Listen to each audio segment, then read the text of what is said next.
जदि आपण कौन स्त्रींकर रूप सौंदर्य देखिकी संपूर्ण भाव में विमोहित अवस्था अच्छा एवं चाहूँगी सुसंपर्क स्थापन करने तेज आज क्षुद्र भिड़े जो शक्तिशाली 3 गोटी अघोर मांत्रिक शब्द को शेयर करुँची निजर गुप्तांग को धरिकी मात्र 7 थर उच्चारण करूँ से स्त्रींकर मन मस्तिष्क इंद्रिय तत्काल आपण चलचंचल हो उठिबो से आपण गभीर प्रेम संपर्क में संपर्कित होकर संभोग क्रिया पर्यंत सहज चलीजे जद्वारा कि आपण मन भितर प्रति जो दुर्बलता रोचे गोटे थर प्राप्त करने जो अदम्य लालसा रोचे अचिरे परिपूर्ण हो पार। यही शक्तिशाली अघोर मांत्रिक शब्द को केवल उच्चारण करने ही यथेष्ट होता है। कौन पूजा सामग्री आवश्यक नहीं किंबा कौन आनुषंगिक आचार विधि नियम नहीं। तेबे यही शक्तिशाली 3 गोटी अघोर मांत्रिक शब्द कौन ताकू आपण केउं भाव में उच्चारित कले से स्त्री को आपण माने गभीर प्रेम संपर्क आप्यायित करें संभोग क्रिया रचना करें। ए समस्त विषय प्रारंभिक ज्ञान को एक क्षुद्र भिडियो में आपंकर कल्याणार्थ शेयर करुच्ची। जदि आपण कौन स्त्री रूप सौंदर्य को लेकर गभीर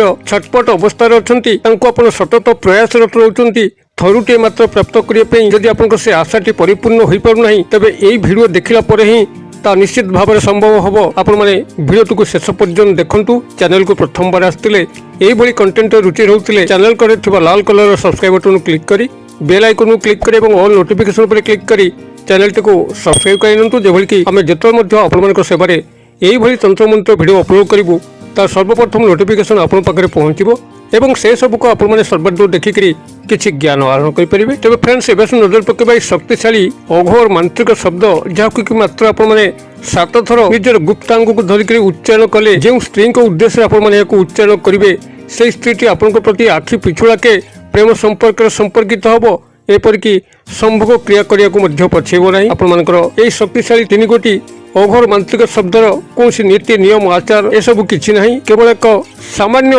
सूक्ष्म विधि मत ही आपन को उच्चारण करने अच्छी जद्वारा कि से स्त्री आपण प्रति गभीर भाव में प्रेमासक्त कामासक्त हो उठिबो। कौन भी परिस्थिति एभली आसीबो नाही जो से ए सब करने विरत हम। तार सामाजिक परिस्थिति पारिवारिक परिस्थिति और व्यक्तिगत परिस्थिति जहाँ मध्य होइथाउ ना कहीं से आपण चरण तले तार तन मन धन देकर समर्पित हम ही हम। यह एक अव्यर्थ रामबाण सदृश यही मंत्र जिते आपंकर पार्टी स्फुरण हुए आपंकर मन मध्य देकरी एभली शक्ति विचलित हुए से स्त्री पाखक जो स्त्री को आपण माने यही क्रिया सामिल कले से निश्चित भाव में आपंकर चरण दासी होकर रहे आपन ताठारु जहाँ चाहती से आपन को अन्याय प्रदान करे।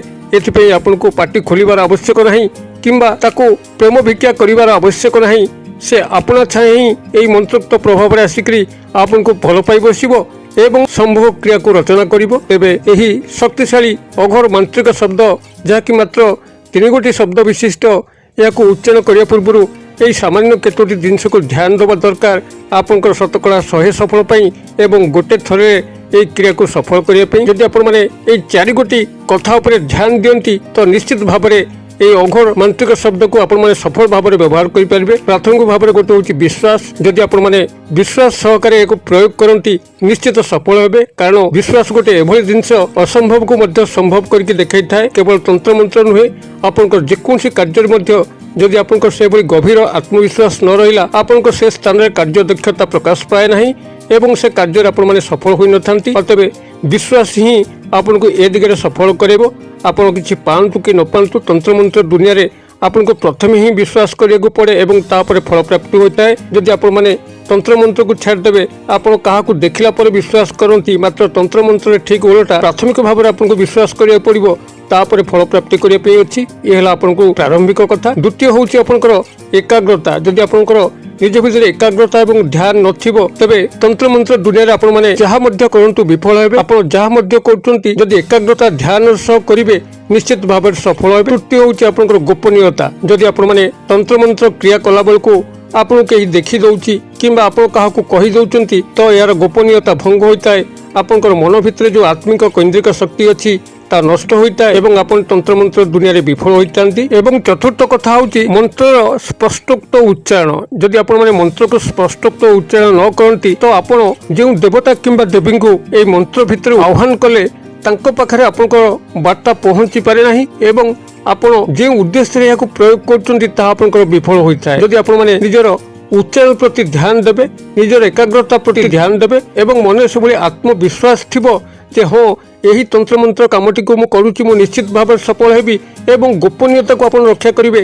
କାହାକୁ କିଛି କହିବେ ନାହିଁ, ଚୁପଚାପ କ୍ରିୟା କର୍ମଟିକୁ କରିବେ, ଫଳକୁ ଅପେକ୍ଷା କରିବେ ଏବଂ ଧୈର୍ଯ୍ୟ ସହ ମଧ୍ୟ ଅପେକ୍ଷା କରିବେ। ଅନେକ ଏଭଳି ଭାଇ ଏବଂ ଭଉଣୀ ଅଛନ୍ତି କ୍ରିୟାଟିକୁ କରୁ କରୁ ସାଙ୍ଗେ ସାଙ୍ଗେ ଫଳ ପ୍ରାପ୍ତି କରିବା ପାଇଁ ଚାହିଁଥାନ୍ତି, ଯାହାକି ତନ୍ତ୍ରମନ୍ତ୍ର ଦୁନିଆରେ ସବୁବେଳେ ସମାନ ଫଳ ପ୍ରାପ୍ତି ହୋଇନଥାଏ।